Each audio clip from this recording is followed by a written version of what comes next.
আসসালামু আলাইকুম ওয়া রাহমাতুল্লাহি ওয়া বারাকাতুহু। সাল্লাল্লাহু আলা নবিয়িল উম্মি ওয়া আলিহি ওয়া সাল্লাল্লাহু আলাইহি ওয়া সাল্লামা সালাতু ওয়া সালামান আলাইকা ইয়া রাসূলুল্লাহ। সম্মানিত ইমানদার মুমিন মুসলমান ভাই ও বোনেরা, তদবির দুনিয়া চ্যানেলে আপনাদেরকে স্বাগত জানাচ্ছি। আমি মোহাম্মদ রজব আলী।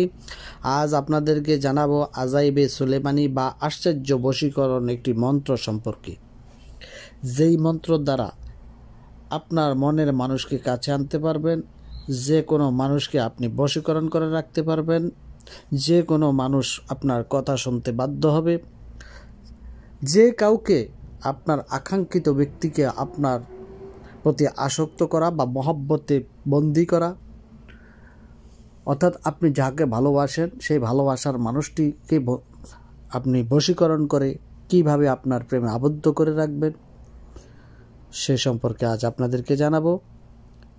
তবে তার আগে বলে রাখি, আপনি যদি আজ প্রথম আমার চ্যানেলটি দেখে থাকেন তাহলে চ্যানেলটিকে সাবস্ক্রাইব করে দিন, পাশে থাকা বেল আইকনটি বাজিয়ে দিন এবং অল সিলেক্ট করে দিন, যাতে করে পরবর্তী ভিডিওর নোটিফিকেশনগুলো আপনার কাছে পৌঁছে যায়।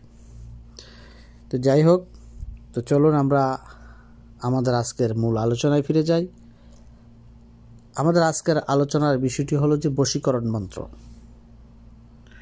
এটি সুলেমানি বশীকরণ মন্ত্র, যে মন্ত্রের সাহায্যে আপনি আপনার আকাঙ্ক্ষিত ব্যক্তিকে আপনার নিকট নিয়ে আসতে পারবেন, আপনার মহব্বতে আবদ্ধ করতে পারবেন। চাই এটি আপনার ভালোবাসার মানুষ হোক, চাই আপনি এটি আপনার বন্ধু হোক, চাই আপনার প্রতিবেশী হোক, চাই আপনার পরিবার পরিজনদের মধ্যে যেই কেউ হোক, যে কাউকে আপনার প্রতি আসক্ত করে রাখা, অর্থাৎ আপনার মহব্বতে আবদ্ধ করে রাখা, আপনি তার ভালোবাসা অর্জন করার জন্য এই আমলটি করতে পারেন। চাই আপনার প্রেমিকাকে আপনার কাছে নিয়ে আসা। দেখে গেছে আপনি কাউকে ভালোবাসলেন কিন্তু সে আপনাকে কখনো পাত্তেই দিচ্ছে না, সেই ভালোবাসার মানুষটিকে আপনি কিভাবে কাছে নিয়ে আসবেন? বা আপনার কোনো এক বন্ধু, আগে তার সাথে সম্পর্ক খুবই ভালো ছিল, এখন সে আপনার কাছ থেকে দূরে সরে গিয়েছে, কিন্তু আপনি তাকে আপনার মহব্বতে তার সাথে বন্ধুত্ব অটুট রাখতে চান, কিন্তু সে আপনাকে চাচ্ছে না, হয়তো কোনো কারণে মনক্ষুণ্ণ হয়ে সে আপনার কাছ থেকে দূরে সরে গিয়েছে। সেক্ষেত্রে আপনি এই আমলটি করতে পারেন। বা আপনার কোনো আত্মীয় প্রতিবেশী আপনার প্রতি এখন তারা সহনশীল না, আপনার সাথে বৈরিতা আচরণ করছে, কিভাবে আপনি তাকে আপনার মহব্বতে আকৃষ্ট করে সেই পূর্বের নেই তাদের সাথে ভালোবাসার বন্ধনে আবদ্ধ হবেন, মিলেমিশে বসবাস করবেন, তাহলেও আপনি এই আমলটি করতে পারেন। অর্থাৎ এক কথায়, যে কাউকে আপনার ভালোবাসায় আবদ্ধ রাখতে চাইলে, আকাঙ্ক্ষা করলে এই আমলটি আপনার জন্য। তবে খেয়াল রাখার বিষয় হলো যে এটি কোনো নাজায়েজ কাজে ব্যবহার করা যাবে না। বর্তমান সময়ে আমরা যদি একটু লক্ষ্য করি, আমাদের চারপাশে এমন নাজায়েজ কাজ কারবার হচ্ছে। বর্তমান সময়টা খুবই ক্রিটিক্যাল সময় যাচ্ছে। তো কাজেই আমি কি বোঝাতে চাচ্ছি আপনারা অবশ্যই বুঝতে পারছেন। এই আমলটি কোনো অন্যায় কাজে ব্যবহার করা যাবে না। তো এই আমলটি করার জন্য আপনাকে যে কাজ করতে হবে, প্রত্যেক যে কোনো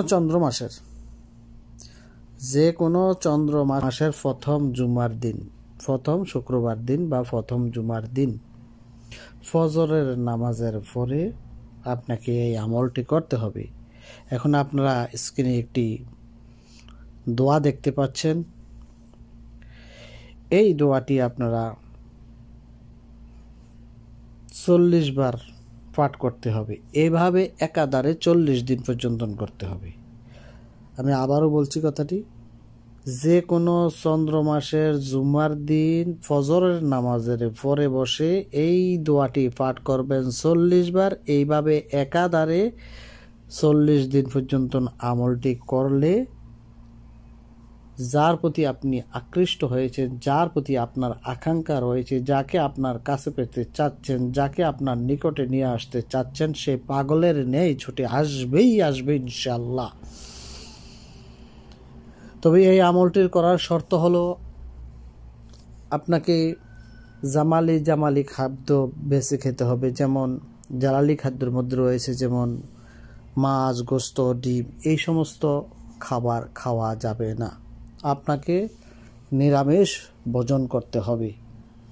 এই 40 দিন নিরামিষ ভোজন করতে হবে। মিথ্যা কথা বলা যাবে না। হারাম উপার্জনের টাকা খাওয়া যাবে না। হারাম খাবার খেলে কোনো ইবাদতই আল্লাহর দরবারে কবুল হয় না। তো কাজেই হারাম বস্তু পানাহার করা যাবে না। যে কোনো নেশা জাতীয় দ্রব্য পান করা যাবে না এই আমলটি করতে গেলে। পাশাপাশি মিথ্যা কথা বলা যাবে না। মিথ্যা কথা থেকে বিরত থাকতে হবে। তাহলে আমরা কি বুঝলাম? এই আমলটি করার জন্য শুধুমাত্র নিরামিষ ভোজন করতে হবে। কোনো প্রকার মাছ, গোস্ত, ডিম এই সমস্ত খাবার খাওয়া যাবে না। মিথ্যা কথা বলা যাবে না। হালাল হারাম বেছে চলতে হবে। কোনো প্রকার নেশা জাতীয় দ্রব্য গ্রহণ করা যাবে না। তাহলে মহান আল্লাহ পাক রব্বুল আলামিনের দরবারে আপনার এই দোয়াটি কবুল হবে। আর আপনি যে নিয়তে করতে যাবেন, যে নিয়তে করবেন, এই দোয়াটি পাঠ করে আল্লাহর দরবারে ফরিয়াদ করবেন, ইনশাআল্লাহ আপনি কামিয়াব হবেনই হবেন। আর যদি আপনারা অন্যায় কাজে এই নিয়ত করে কারো ক্ষতি কামনা করে যদি আপনি এই আমল করেন, এতে হিত বিপরীত হতে পারে, ক্ষতিগ্রস্ত হতে পারেন, গুনাহগার হতে হবে। তো যাই হোক, এই আজমত দোয়াটি হচ্ছে বা সুলাইমানি মন্ত্রটি হচ্ছে বিসমিল্লাহির রহমানির রহিম ইলাহি বিরহমাতি জিব্রাইলা ওয়া মিকাইলা ওয়া ইসরাফিলা ওয়া তাওরাতা ওয়া মুসা ওয়া ইনজিলা ঈসা ওয়া ফুরকানা মুহাম্মাদুর রাসূলুল্লাহি সাল্লাল্লাহু আলাইহি ওয়াসাল্লামা। এই দোয়াটি, এই আজমত এই দোয়াটি আপনারা 40 বার প্রতিদিন পাঠ করতে হবে। এভাবে 40 দিন আমলটি করতে হবে। এই আমলটি করার যে সমস্ত শর্তগুলোর কথা বললাম, এগুলা মেনে যদি আপনারা করতে পারেন, ইনশাল্লাহ আপনারা কামিয়াব হবেনই হবেন। তো এই ছিল আজকের মতন। পরবর্তী সময় অন্য কোনো বিষয় নিয়ে আসবো। সে পর্যন্ত ভালো থাকুন, সুস্থ থাকুন। আসসালামু আলাইকুম ওয়া রাহমাতুল্লাহি ওয়া বারাকাতুহু।